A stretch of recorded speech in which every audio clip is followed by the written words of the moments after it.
That's all it took for Angel Reese's unrivaled jersey to sell out. 2 minutes. And just like that, headlines erupted, the hype machine kicked into overdrive, and the narrative was locked. Angel Reese, the hottest name in women's basketball, just pulled off a merch miracle. But here's the problem. Something doesn't add up. And if you're paying attention, you know exactly what I mean.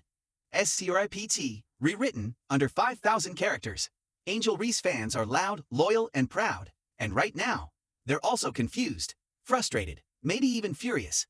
Why? Because the unrivaled jersey drop came and went in a blink. Her jersey allegedly sold out in 2 minutes flat. Sounds incredible, right? Except, it also sounds like a setup. Let's talk about this. Think critically. How does a player often labeled a stat patter magically outsell every other legend in women's basketball? Within 120 seconds, the numbers don't align. The math ain't mathin'. This smells more like a PR stunt than a true wave of fan-driven demand. Here's where the smoke starts rising. The jersey was scheduled to drop at 1 p.m. Eastern. By 1:04 p.m., multiple news outlets had already published polished articles claiming Angel Reese's jersey was completely sold out. That means in 4 minutes, less than the time it takes to refresh a website, let alone confirm sales, reporters had sourced data, written content, edited, and published. No way.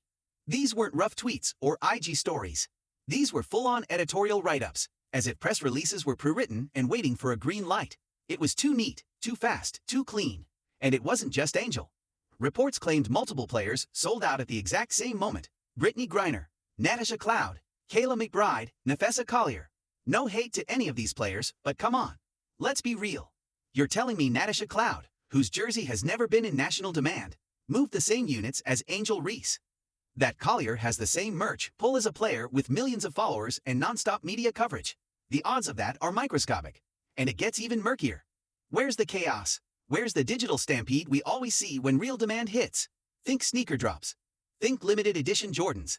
Sites crash. People rage. Social media explodes with screenshots, receipts, resale listings. But here, smooth as butter. Everything's sold out. And then magically, the media chorus began.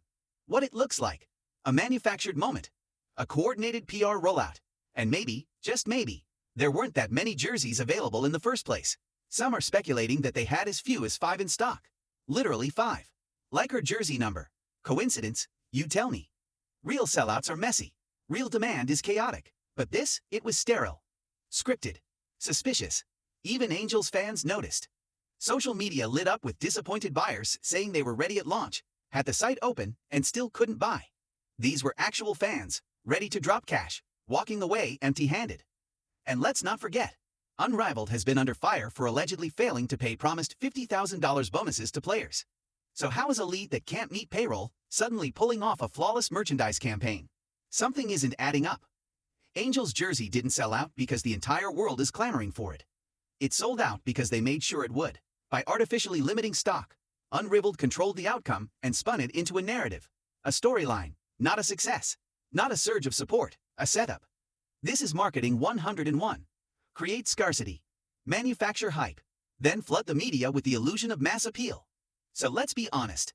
This wasn't a viral moment. It was a strategic one. Angel Reese, whether she knew it or not, was placed at the center of a publicity stunt. And it worked, sort of. But if you're really about the fans, if you're really about the movement, let the demand speak for itself. Instead, we got headlines without receipts. No pictures of people wearing the jersey. No unboxings. No resale market. Just a bunch of fans left out and a league grasping for buzz. Next time you hear sold out, don't just cheer. Ask how many were actually for sale. And why are the loudest headlines coming from the quietest sales? Like, comment, and subscribe.